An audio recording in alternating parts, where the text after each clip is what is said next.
கூட்டணி குறித்து பாமக நிறுவனர் ராமதாஸ் முடிவு செய்வார் என பாமக எம்எல்ஏ அருள் கூறியுள்ளார்.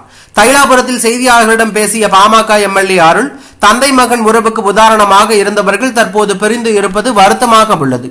எதிர்காலத்தில் அன்புமணி தவறான உதாரணமாக மாறிவிடுவாரோ என்கின்ற பயம் எனக்கு உள்ளது.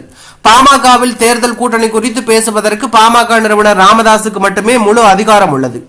வயதானவர்கள் கூட குதித்து குதித்து மகிழ்ச்சி அடையக்கூடிய கூட்டணியை அமைப்போம் என ராமதாஸ் கூறினார். ஆகவே பாமகவின் கூட்டணி குறித்த அறிவிப்பு வரும்போது வயதானவர்கள் கூட குதித்து குதித்து ஆடுவார்கள். பதவிக்காக பெற்ற அப்பாவையே அன்புமணி விட்டு போகிறார். பொறுப்பாளர்களை நியமிப்பதற்கும் மாற்றுவதற்கும் ராமதாசுக்கு மட்டுமே அதிகாரம் உள்ளது. அப்பாவை மகன் மதிப்பதுதான் தமிழ்நாட்டின் பாரம்பரியம் என்று அவர் கூறியுள்ளது பரபரப்பையும் அதிர்ச்சியும் ஏற்படுத்தி உள்ளது.